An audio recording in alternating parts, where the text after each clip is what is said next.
Hello, thanks for being in a new video. This time I have a complete review of Realme C67. Let's begin. This is a mid-range device, but it does get to stand out in some very important points. So I think it can have positive arguments against its competitors. Although obviously, like any mid-range, it will have higher things and lower things. It is up to you as a user if what interests you most is where this device stands out. In Mexico, its distribution is exclusively through Telcel and its launch price is $6,499. Mexican, that's approximately $390. Although remember that the prices here are not the same as over there. Generally in Mexico, prices are higher, so join me to know everything that it can offer us point by point. As usual, let's start with a look at the front of the device so that we notice that it has considerably thin bezels on the sides and top, although at the bottom it is a slightly thicker bezel. But at this price point, I honestly think it delivers with respect to this aesthetic. However, it does not have Gorilla Glass, and that for many could be a disadvantage, but I must tell you that Realme has a fairly reinforced glass, although it does not have a special name. I think for better marketing they should give it some special name because I have already tested it. I bounced it with a walnut, bounced it with a nail on several occasions and it hasn't broken. So it's a pretty tough glass even though it doesn't have a special name.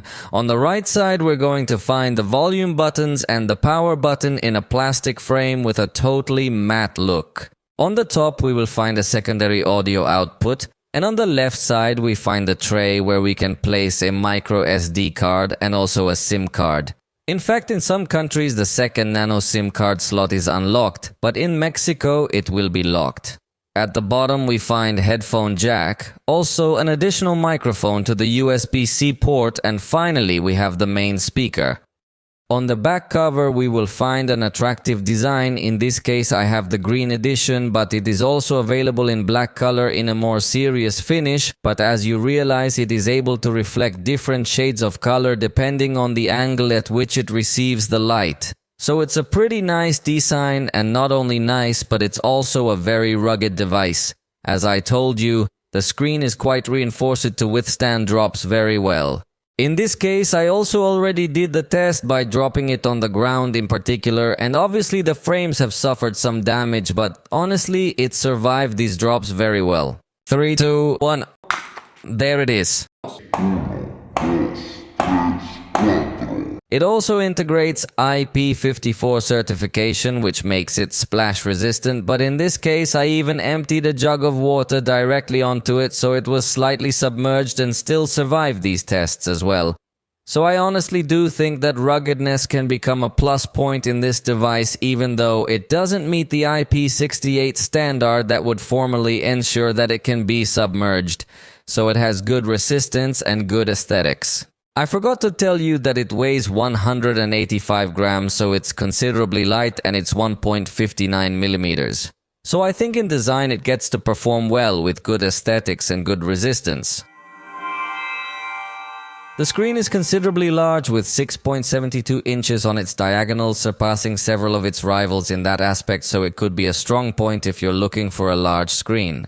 The technology is IPS, so it is a screen that does not get to stand out in terms of contrast or viewing angles, but at this price we would still get to accept it, although I must say that yes, there are some competitors that already integrate AMOLED screens at this price that offer us much more contrast and more intensity in colors. So in this aspect, we will find a point that does not get to excel, although fortunately has a good resolution reaching Full HD Plus specifically in 1080 by 2400 pixels. The screen has a maximum peak of 950 nits, which is acceptable for outdoor use, although it is not exaggeratedly high. With respect to the minimum brightness in very dark environments, it could still be insufficient at the lowest brightness, although it is not really so serious. In fact, outdoors note that you can enable the extra brightness option to give it an even greater increase, so it can also be useful in some environments. Obviously, it will also feature the night light filter present in many other devices, and we are also going to find 2 different color calibrations in case you want more saturated colors or a bit more natural and soft. It also allows you to adjust the color temperature of the screen, and remember that it is a screen that reaches 90 Hz in its refresh rate. In this case again, it does not become remarkable because there are other devices that in this price range reach up to 120 Hz. Although really the difference between 90 and 120 is not so noticeable for the vast majority of people. And with 90 Hz, I think you can get to have a good balance between good fluidity and good battery life, as the screens of 120 Hz could get to consume more power than we would like. So we can only say that the screen is acceptable because we would like it to be an OLED screen. In the sound we are going to find two speakers, although there are three audio outputs. At the bottom is the main speaker, and at the top we have an audio output on the frame and another audio output in the headphone area for calls. Overall, the sound, we can say that it has a very high volume. That could be a strong point because it is a very powerful sound, although the presence of bass frequencies is not so high, but in the price range we could not get so demanding. The sound stands out more in mid and high frequencies, so I would not say it is a sound of exaggerated quality, but it is very strong. Below, we are going to listen to a small test of this sound, although remember that it is not the same to listen to it live.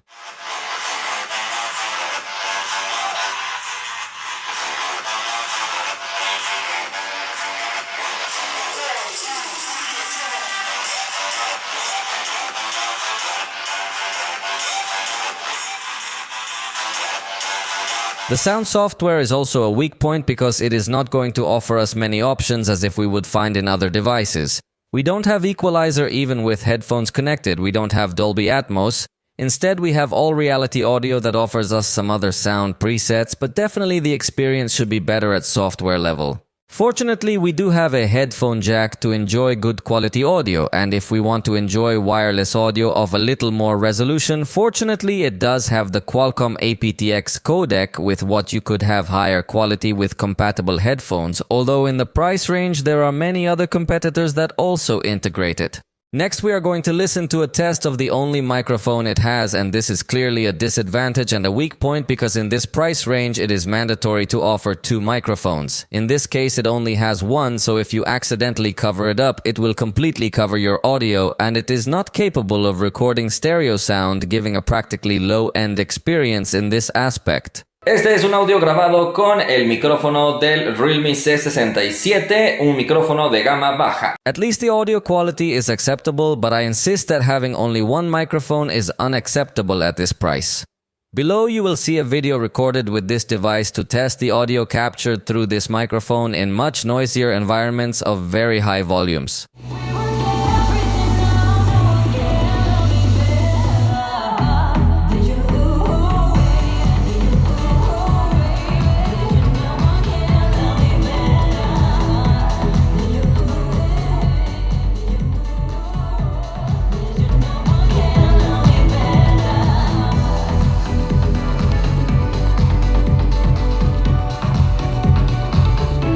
Definitely the audio recording is simple.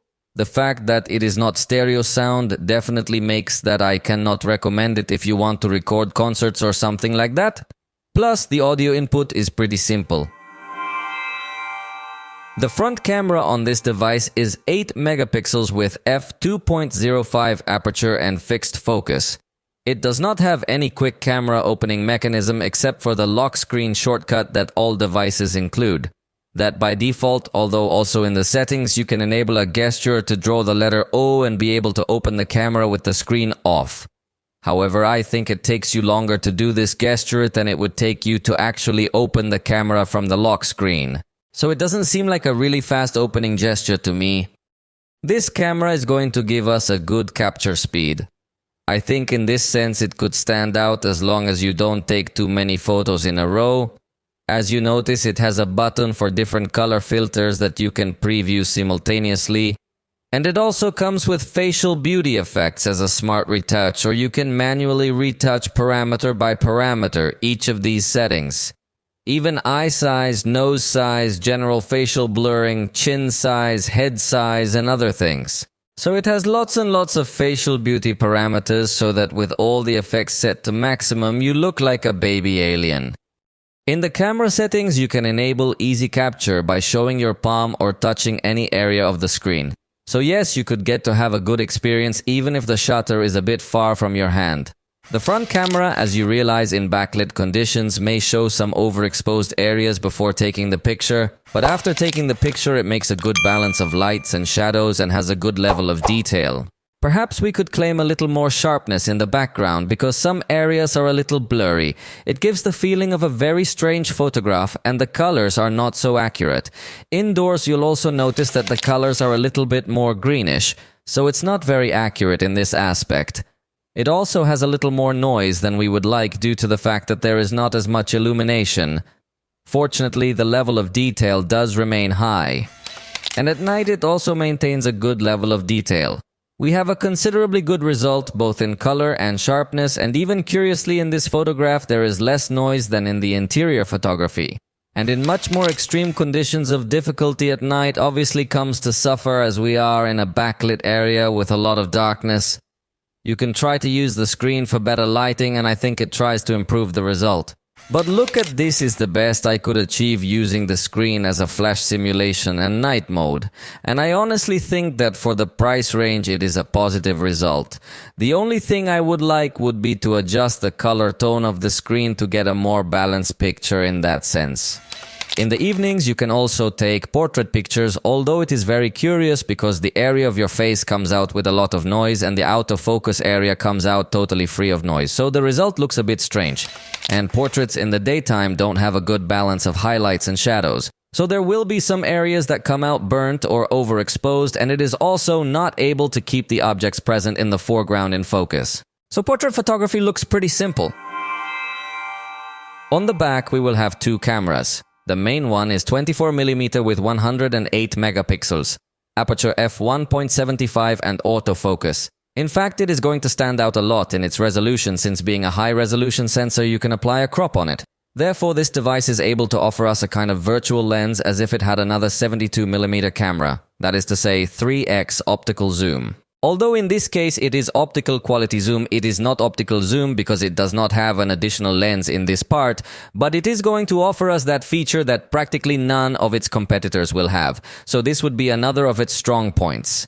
The pictures will be 12 megapixels and obviously it will keep the same aperture of this camera f1.75. The second camera honestly doesn't seem very useful to me. It's barely a 2 megapixel depth sensing camera. So don't consider this one, but since you have practically two cameras on this same lens, it's very curious because it would be two useful cameras, one useless camera, but physically you can see that you have two cameras. Next, we'll try to capture number 3 to see more or less how fast the response of this camera is. We'll make a second attempt to be 100% sure we've done a satisfactory test to see if this device is a good choice. As you can see, the delay is practically minimal. I could tell you that this device does work for you to capture at the exact moment. In addition to this, it offers us a burst of up to 20 pictures. So let's put it to the test. However, as you can see, it takes more than half a second to start this burst, although after that delay you can select the moment you want. In the camera, we will also find the delay. In the camera we also have the beauty effects, but in this case with a single parameter, and also has the traditional urban mode that Realme has in several devices, which will allow us to see the focal length, although in 120 we are talking completely digital zoom, but I think it has a good behavior in that sense. In this urban mode we can also press this button to adjust the focus, and I don't know if you get to notice it, but it has a yellow line highlight so you can see more clearly what thing is in focus. If you want more manual adjustments, you can also enter the Pro mode, where we are going to find an ISO selector that can go up to 6400 shutter speed up to 30 seconds, exposure compensation and other parameters such as focus and white balance. In fact, something positive is that it also allows us to select the photo in RAW to have a more advanced development later if you wish. And with respect to intelligent capture, it is not able to automatically detect documents in the main camera mode, but you can enter the full list of modes to access text scanner, and in this case it will be able to detect the contours of your document to automatically do the cropping for you. But it's not just a cropped image, you can also access this button to enhance the image and apply some other filters to make it look like a more professional scan.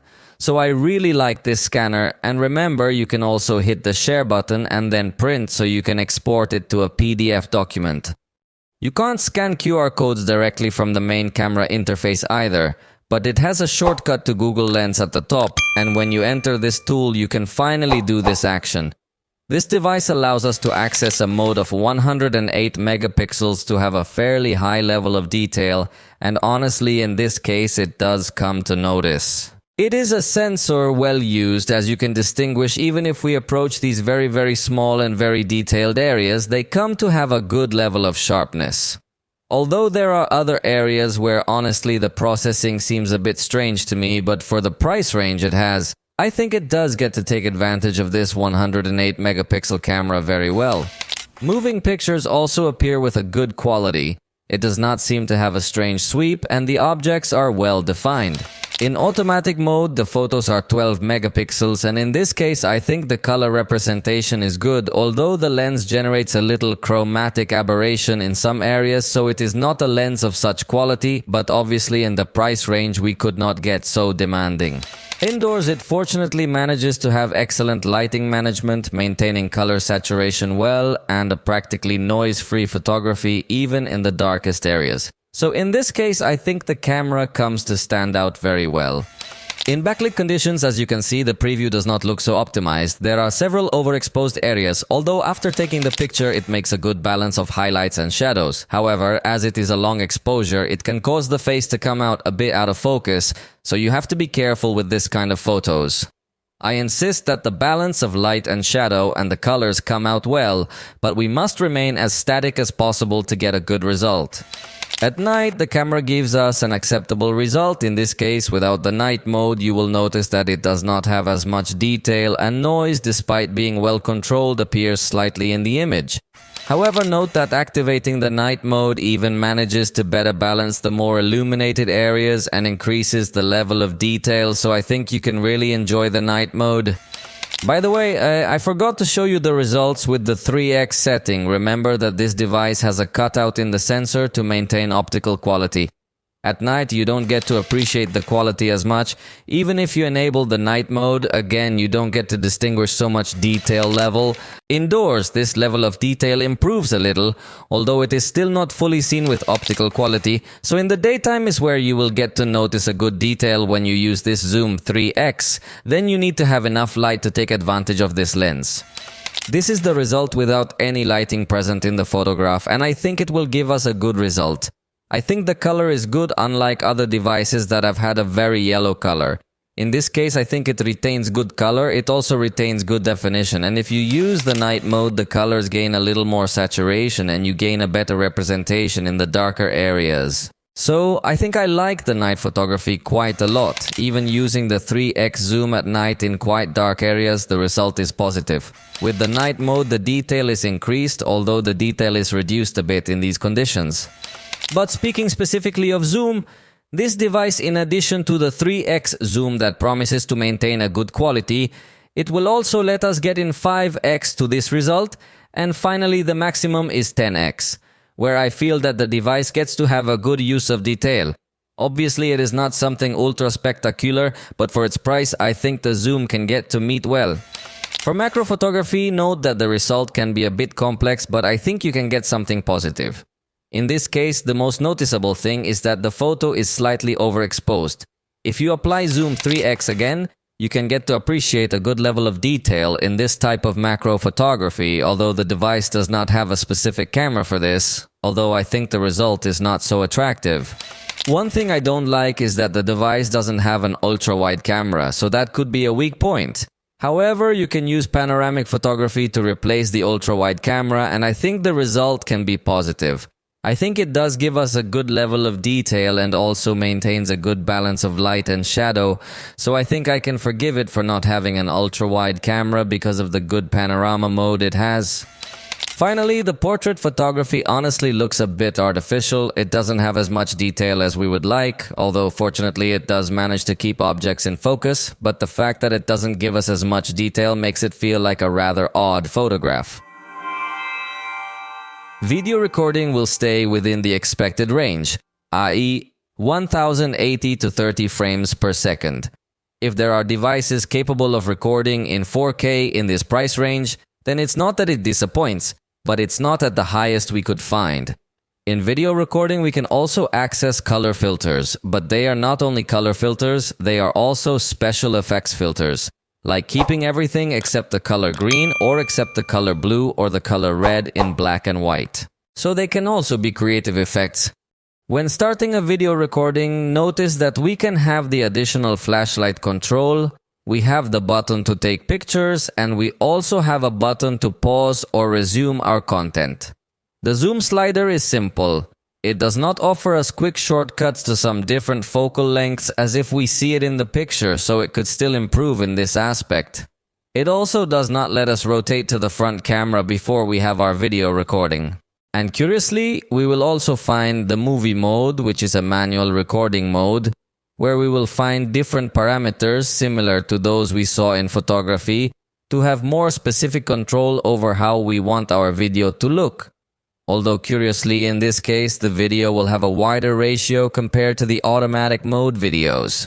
The video recording of this device is simple as it does not have a spectacular resolution. It seems to have a little more sharpness than we would like, so it could get to have some edges more marked than we would like. That is, it does not look as natural video in that sense, although fortunately the colors capture them in a good way, at least within what is acceptable in this price range. Indoors it starts to appear a little more noise, but fortunately I think it still manages to maintain sufficiently high color saturation.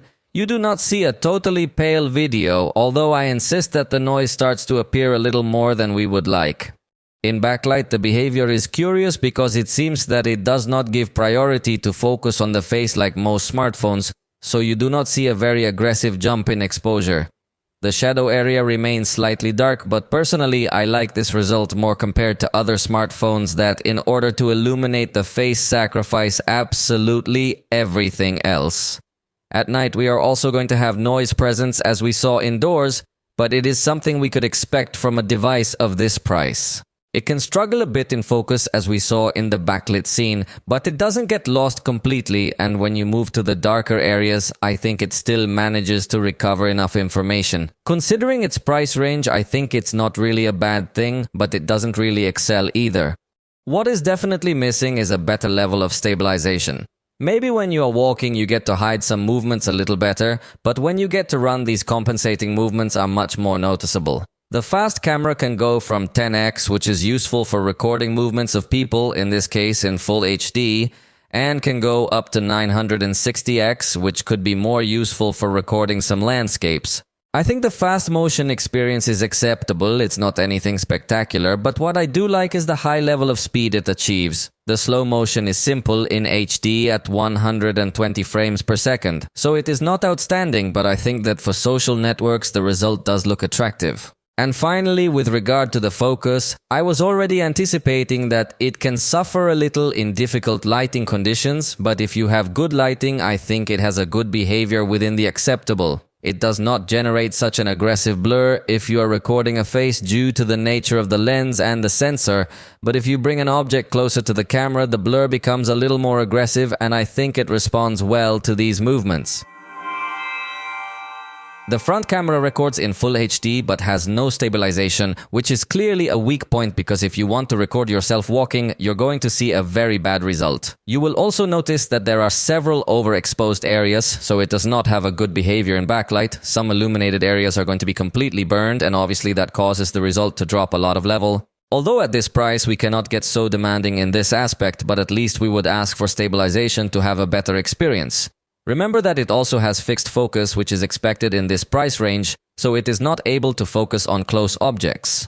Indoors, this camera definitely does not perform well. In this case, it is quite disappointing because there is a lot of noise, the saturation drops a lot and has very little level of detail, so there is no parameter that is saved in this aspect. All parameters look bad in indoor recording with this front camera. And at night, the exact same thing is going to happen, i.e., we are going to have a lot of noise present in that shot. And also, there is not going to be a good definition. The colors are going to look a bit pale, so it is not a device that is going to be focused on people who want to use this camera to record themselves or create some content.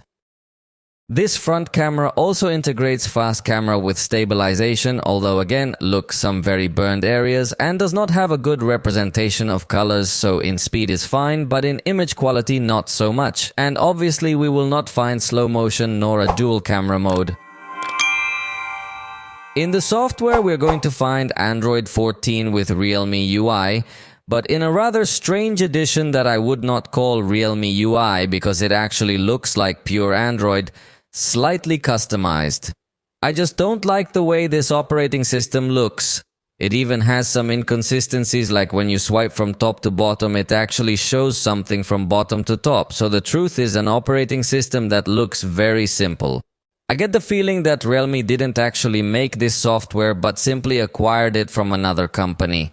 Notice how in the configuration the only thing that changes are the colors because we are really looking at pure Android. So do not expect to see many options added in this operating system, although it does bring a few things from Realme. But before you see them, let me tell you that regarding updates, we will find 2 years of software updates and 3 years of security patches, which in its price range I think is good. It is something positive.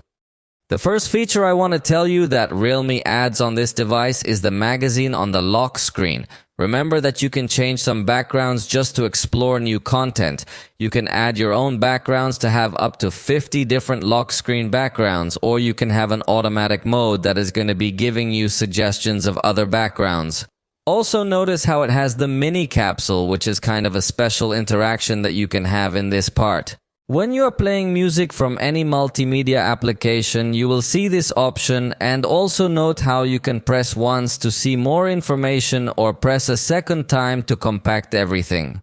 It also has a little animation in that part to follow the audio waves, and you can also swipe on this capsule to go to the previous song or go to the next song.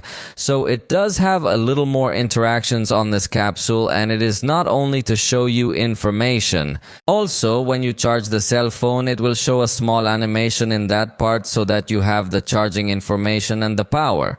Although curiously, when you are on a call and you go to another application, does not take advantage of the mini capsule, but another element appears in this area where you can click to return to your call. And as you realize, the timers also do not get to take advantage of the mini capsule, so I think it's a more or less good idea, but it still needs to take advantage of it more. But I liked having the music control directly there. The rest of the things we see in other cell phones as well, like the gestures with the screen off. So for example, you could turn on the flashlight by drawing a V, so it can be a more or less useful gesture.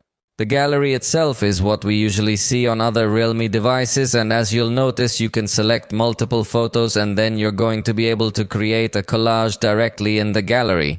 It's something that could be useful, although several devices also integrate it. Overall, as I tell you, it feels like a pretty simple operating system, even at times inconsistent.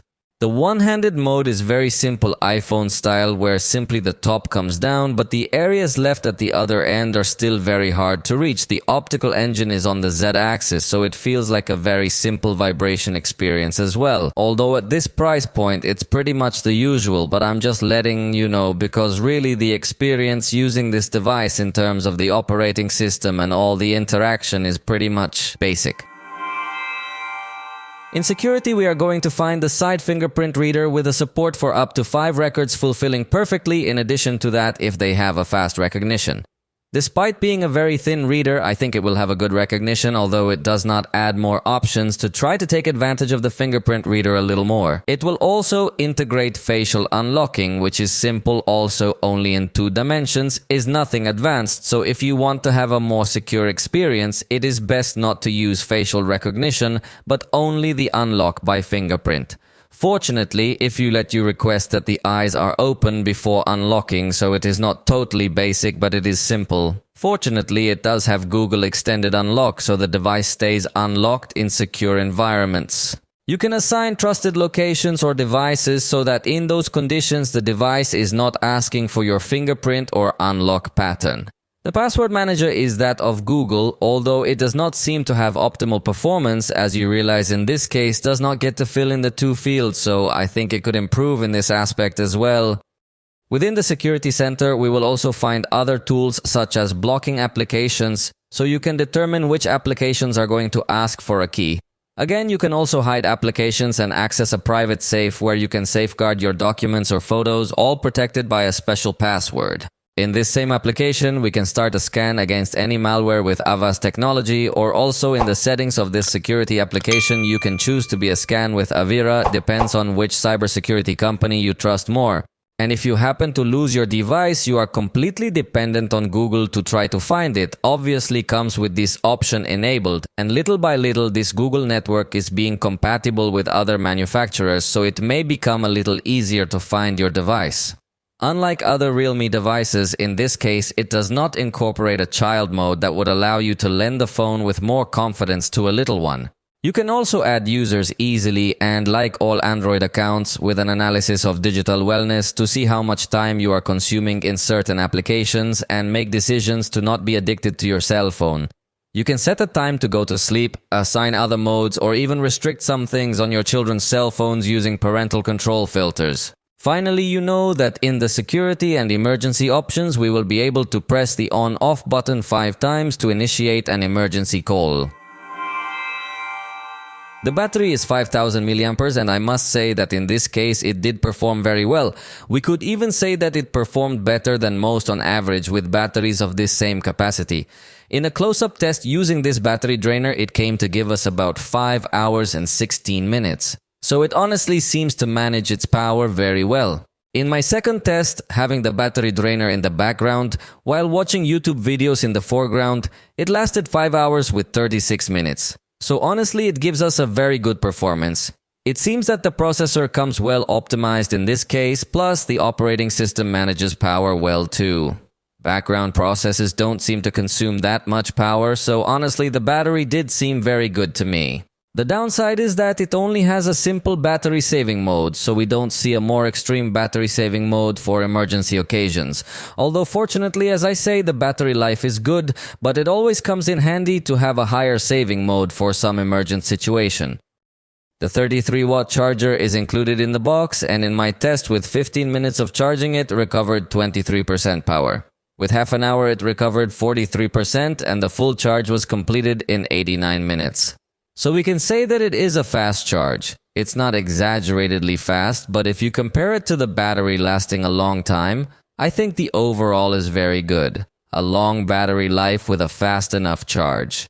Although again, unlike other Realme, there is no smart charging mode integrated in this part, no charging lock or anything like that, so the experience is very simple at the software level.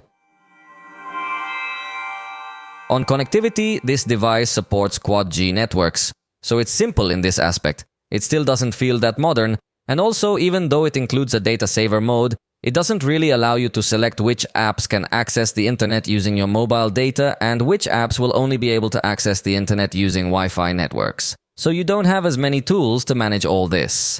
It also has Wi-Fi 5 networks, so it doesn't offer extraordinarily high Wi-Fi download speeds. But honestly, in this test, it's doing pretty well.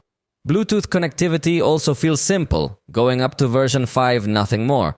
So we can't get as much stability when connecting to our accessories. Fortunately, it does have NFC, so you can make mobile payments. In fact, it has direct access to Google Wallet, so you can set up your cards and make payments directly with your cell phone on compatible banking terminals. It does not integrate FM radio, but it does integrate OTG connectivity, although like all Realme, you have to turn it on in the additional settings. This connectivity would allow you to have some USB accessory connected to this port. It is also capable of projecting your screen, and fortunately in this case not only does it do so to Chromecast devices, but by having this option enabled you can also project to other types of screens. The projection is only mirrored, so it's simple. And as you realize, it also supports Android Auto. As for the sensors, we also find a good support because it has accelerometer, geomagnetic field sensor, and orientation. It also has gyroscope, light sensor, and a fully physical proximity sensor, so it works perfectly well. In this respect, I can't find anything to fault it. Realme's ecosystem is currently growing. Fortunately, they have a very good catalog of headphones called Realme Buds. They also have some watches, although still the interaction between these devices is not so advanced, but they can get to coexist in a slightly better way. They even have some tablets. So it is very good. It would lack a computer to round out the whole ecosystem and of course have a little more technologies developed with each other. But it really doesn't disappoint in terms of ecosystem, considering it's also part of the Android ecosystem. So with QuickShare you can send and receive files directly to other Android devices or even Windows computers if you install the option. It also integrates technologies such as Google FastPay to facilitate linking to accessories from other brands that also have this same protocol. Although it is not as instantaneous as if it were part of its own ecosystem, but I think it can become something useful. However, in cloud storage it is entirely dependent on Google, with Google Drive and Google Photos, as HeyTab Cloud is not available on this side of the world, nor does it have any dedicated app for controlling home devices. So you are again dependent on Google Home to control all these types of accessories. Performance-wise, we have the Snapdragon 685 Snapdragon running on it, so it's a considerably good processor for this range. We're running the test by opening various applications, and then we're going to see how long it took on average to see if it's a really fast processor or not. It comes paired with 8 GB of RAM, which sounds pretty good. It took 3.1 seconds to open each of these applications. I think the processor manages to deliver well. I wouldn't say it's ultra spectacular, but if it manages to give you good performance, especially in conjunction with the 8 GB of RAM, I think it will be able to keep multiple applications open at the same time, as we're demonstrating right now. Notice how all of these applications stay running. There's no rebooting whatsoever. In fact, you don't even feel any sluggishness when you go back to any application and start using it, as you can tell. So I think the performance can become good in its range. I do not think it is its strongest point because there are other devices with more powerful processors. However, I think it does have a good performance, as you can see. Let's slide into these apps to see more or less how it behaves loading new content and also some multimedia stuff. I feel like it doesn't feel 100% fluid, but fortunately it doesn't freeze at any point, so I think it does come with good enough performance. As you can see, it also comes with virtual RAM, which can go up to an additional 8 GB. In this case, it comes with 4 GB enabled out of the box, and the performance has been good. One plus point is that it has 256 GB of storage. In this case, it does come to stand out over some competitors that offer you 128. So you have a lot of space to store files, and consider that you can also put a micro SD up to 2 TB. So storage is a strong point. Next, we're going to do our traditional test by exporting a video with a total length of 1 minute, using videos recorded with this device in full HD resolution. And that's it. It took about 37 seconds, showing us that it's not its strongest point, but it's not a pity either. Let's just say that the performance it can give is acceptable. For the vast majority of people, it will be good enough. Perhaps for the most demanding, it will fall a little short. In the gaming section, we will also find an important difference with respect to other Realme models, since in this case it does not come with any manager application or any tool, which we usually see in other devices from the same manufacturer. It is noted that the software definitely comes very weakened. In Call of Duty, this device gives us by default the average graphics quality at an average frame rate, but for this test, we went up, because notice that it does allow us to go up to this very high quality, although if you go up to the high frame rate, the graphics quality goes down. So, we played with the very high quality at a medium rate. Here it stands out that it does have this graphic compatibility, and the result was really good. It feels an important evolution with respect to the Snapdragon, which is still used by several manufacturers in this price range and even in more expensive devices, so this processor seems to me a good choice for a balanced device. I insist that it is not a device focused on gaming, and yet it can still get to give you a good experience. The stability is good, the temperature did not get too high, but I insist that it is not a specialist in this. Although for many users it can be a positive experience. In the Legends game, we changed the automatic setting for a setting according to the range of this device, placing the graphic detail in medium quality at 60 frames per second. And in this case it gets to have a good average of frames per second. In fact, it doesn't go below 36, although it doesn't get to have a very good stability. So yes, there are ups and downs in the frames, but as I say, fortunately it doesn't go below 36, so the experience can be good. Unless you are one of the most demanding gamers who want to have everything 100% stable at all times, But for that case, you need to look for something more focused on gaming. If you are looking for a device a little more balanced, I think this device can give you an acceptable performance. Recording the screen might get slightly more complicated, but still, as you're looking at it, it doesn't freeze, it's just a stumble. In the SpongeBob game, it gives us the medium resolution at high quality, but we set it to medium resolution and quality at 60 frames per second. In this case, you start to notice much more that it is not a very powerful processor or anything focused on gaming. As it comes to suffer much more, it does not have very good stability, and in this case its average remained at 34 frames per second. So it did not get to give us an experience as smooth as we would like, considering that it did not even have the smoothing enabled, which complicates much more the graphic processing. So it's simple graphics, but in this case it wasn't able to give us a performance beyond simple. So I repeat, if you are one of those who want a much more powerful gaming experience, you should definitely look for some other product. In this case, I don't think we have such a powerful gaming experience. In Henshin Impact, this device defaults to low quality, although we turned it up to medium quality and went up to 60 frames per second to see what it was capable of. And the truth is that here again, it is confirmed that it is not a device focused on gaming, as it does come up very short in this quality. The ideal with this device will be to play in low qualities, but obviously in this price range our test should be a little higher. We did not get so demanding in graphics quality, and yet as you realize, recording the screen there are multiple freezes. You don't get to see a smooth experience, so really for these games that are the heaviest, this device will not give you a good experience.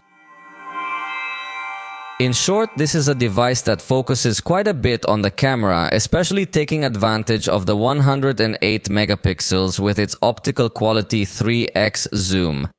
I think that may be the most remarkable aspect, as well as the good level of resistance offered by both its screen and against some water splashes. And personally, I also quite like the battery performance. The rest of the things are a little bit simpler, they're a little bit simpler.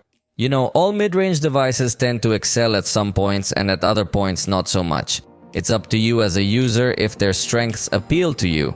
For the moment, this has been all for this video. If you liked it, you know you can tell us about it, and we'll see you next time.